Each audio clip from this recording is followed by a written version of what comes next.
Hello friends, in this part of the networking topic, we are going to see types of networks. So let's begin.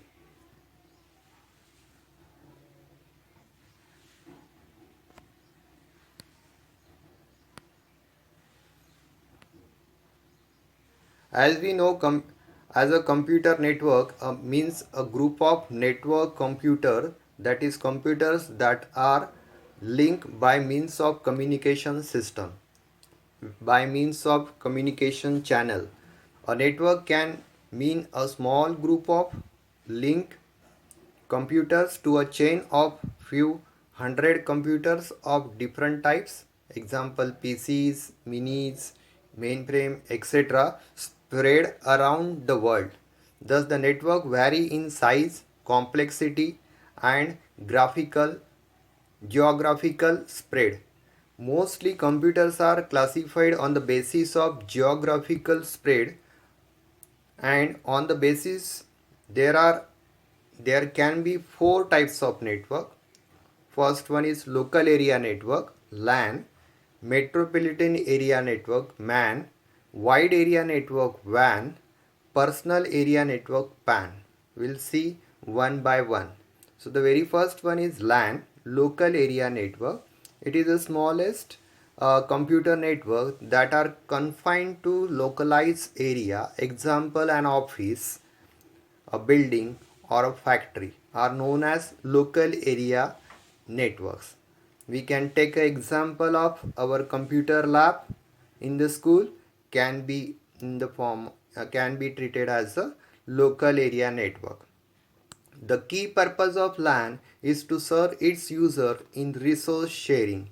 The hardware as well as software resources are shared through LANs. For instance, LAN users can share data, information program, printer, hard disk, modems, etc. You can see the figure here.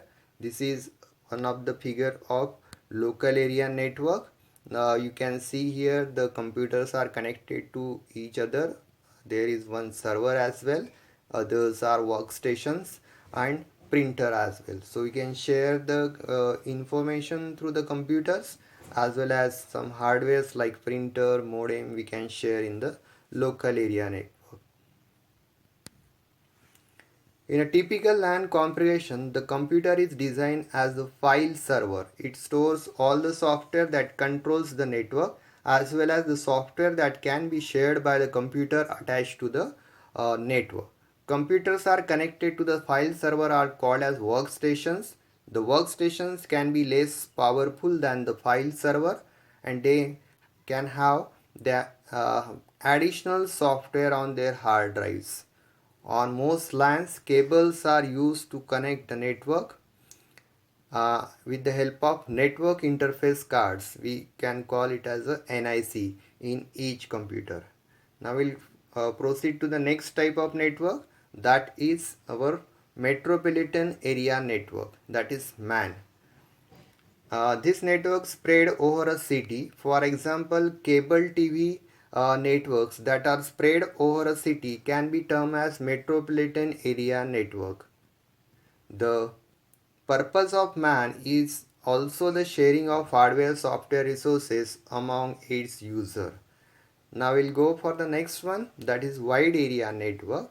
The network spread across countries are known as wide area network. A wide area network WAN is a group of computers that are separated by large distances and tied together. It can even be a group of LANs that are spread across several locations and connected together to look like one big LAN. The WAN link computers to facilitate fast and efficient exchange of information at lesser cost and higher speeds.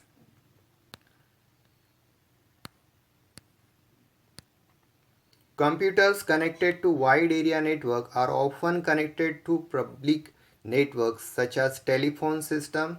Sometimes they can be connected through lease lines or satellites. The largest WAN in existence is the internet. So we can say internet is the largest wide area network. Now, one of the type of network is PAN, personal area network. A personal area network is the interconnection of information technology devices within the range of individual person, typically within the range of 10 meters. If you think about in terms of distance, a PAN can span up to 10 meters and LAN can go up to 1 kilometer, like that. For example, a person traveling with a laptop, a personal digital assistant PDA, and portable printer could interconnect them without having to plug anything in, using some of the form of wireless technologies such as Wi-Fi. Typically, this kind of personal area network could also be interconnected without wires to the internet or other networks. You can use PAN networks to transfer files according to files including email and calendar appointments, digital photos and music, etc., from your portable devices such as phones, tablets to PC and vice versa. So you can see a figure at home or in a small office. We can have such type of wireless devices connected to each other, like mobile, tablet, PDA, laptop and printers, and we can form a small network called as personal area network. If you compare these networks, we can come to know how it works and how what are the difference between these of the networks. So we'll see one by one. The first of these is wide area network. This network spans a large area, possibly several continents.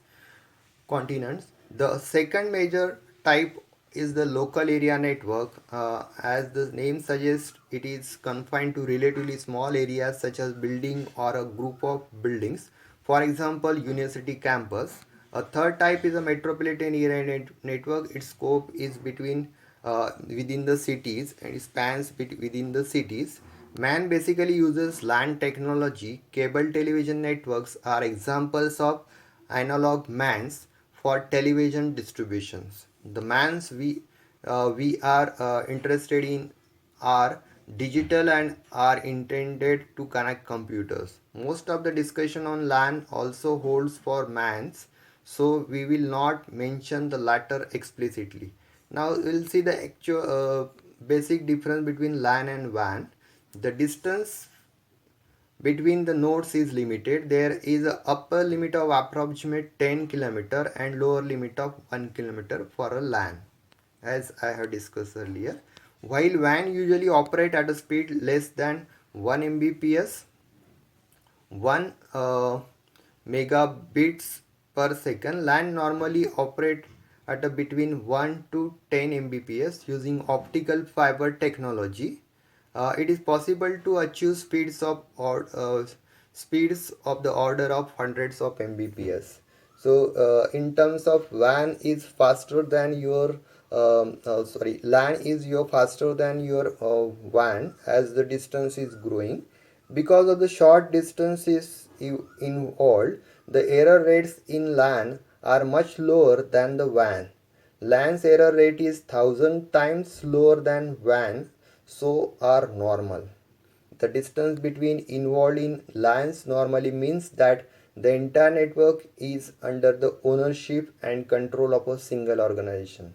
Here is one tabular difference, the same thing. Diameter of not more than a few kilometers. Here it WAN will go span entire countries. A total data rate at least several Mbps. The data rate less than 1 Mbps. Then the complete ownership by a single organization owned by multiple organization, very low error rates and comparatively uh, higher error rates.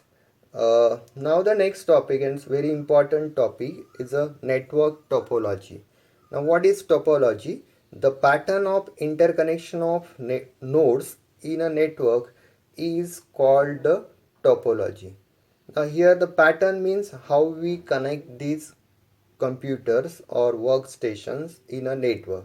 The selection of topology for a network cannot be done in isolation as it affects the choice of media and the access method used. Now here are certain factors that affects or that are we have to consider for selecting a best topology. One is cost, cost effective. It should be effective. Then flexibility, the arrangement of furniture and internal walls, etc., as per the your location where you want to install. And reliability, like failure in the network can take two forms, like individual node can malfunction, or there may be a any other type of fault in the network. So troubleshooting that should be easier. uh, we will see if only two computers are connected, how we what we will call it as. It is called as point to point link. um, Here in this topology we are connecting one computer to another, so it is called as point to point link. Basically relies upon two functions, transmit and receive. The main characteristics of P2P network is that each station receives exactly from one transmitter and each transmitter transmit to exactly one receiver. So that is a smaller type of network called as a point to point network topology. Now as it grows in several ways, there are different types of topologies. So the list is given here: star topology, the bus topology, the ring or a circular topology, the tree topology, the graph, and the mesh topology. Now if you want to discuss one by one, we'll go for first one, star topology. Now just see the figure first. Is a star topology. There is a one central node called as a server and connected to the network devices and the workstations to this central node. This topology consists of central node to which all other nodes are connected by a single path. It is the topology used in most existing information networks involving data processing or voice communication. The most common example of this is IBM 370 installation. In this case, multiple 3270 terminals are connected to either a host system or a terminal controller. What are the advantages of this star topology? Ease of service. The star topology has a number of concentration point where connections are joined. This provides easy access for service or reconfiguration of network. One device per connection. Connection point in any network are inherently prone to failure. In the star topology, failure of single connection typically involves disconnecting one node from an otherwise fully functional network. Centralized control, problem diagnosis. This is another advantage of star topology. Simple access protocol. Any given connection in a star network involves only the central node. In this situation, contention from who has control of medium for the transmission purposes is easily solved. Thus, in a star network, process access protocol are very simple. So we can say simple access protocols are used in the star topology. Disadvantages of star topology: it requires a long cable length. Since each workstation to be connected to the centralized node, it requires a more cable and more maintenance as well. Difficult to expand. This is one more disadvantage. Next one is a central node dependency. If the central node in a star network fails, the entire network is rendered inoperable. This introduces heavy reliability and redundancy constraints on this network. Now we'll go for the next one is a bus or a linear topology. Most popularly used topology and for the LAN. is linear or a bus topology. This consists of single length of transmission medium, normally coaxial cable, into which the various nodes are attached. The topology is used in traditional data communication network where the host at one end of the bus communicates with several terminals attached along its length. So you can see a figure here where the terminal where the central path is shown here, and it is connected with the different workstations as well as the server also. Here the data is transmitted in small blocks known as packets. Each packet has some data bits plus a header containing its destination address. A station wanting to transmit some data sends it to packets along with the bus. The destination device on the identifying the address on the packets and copies the data onto its disk. What are the advantages of this is it requires a short cable length and simple wiring layout. The resilient architecture, the linear architecture has an inherent simplicity that it makes it very reliable from hardware point of view. Easy to extend as well. Next one is a disadvantage of linear topology. Fault diagnosis is difficult in the bus topology. Next one is fault isolation is also difficult. Repeater configuration is required. When a bus type network has its backbone extended using repeater, reconfiguration may be necessary. Nodes must be intelligent for the uh, bus topology. Now the next one is a ring or a circular topology. You can see the computer's workstation servers are connected in a ring or in a circular fashion. This is the ring topology. In this topology, each node is connected to two and only two neighboring nodes. Data is accepted from one of the neighboring nodes and it is transmitted onwards to another. Thus, the data travels in one direction only from the node to node around the ring. After passing through each node, it returns to a sending node which removes it. It is important to note that pass through rather than travels past each node. This means that the signal may be amplified before being repeated on the outward channel. What are the advantages? Short cable length, no wiring closet space required, suitable for optical fiber. This is very important as it requires a short cable length and fiber optics are expensive cables, so we can prefer ring topology. So most of the optical fiber networks are in the form of ring topology. Using optical fibers offers the possibility of very high speed transmission. Because the traffic on a ring travels in one direction, it is easy to use optical fiber as a medium of transmission. Disadvantages of the ring topology: node failure causes an entire network failure, difficult to diagnose faults, and network reconfiguration is somewhat difficult. Then comes a tree topology. You can see the picture here, tree topology. Here the structure shows a parent and its sub nodes, or we can say child nodes, like that in the form of tree. The shape of network is that of inverted tree with the central root branching and sub branching to the extremities of the network. Transmission in the topology takes place in the same way as in the bus topology. In both cases, there is no need to remove packets from the medium because when a signal reaches at the end of the medium, it is absorbed by the terminators.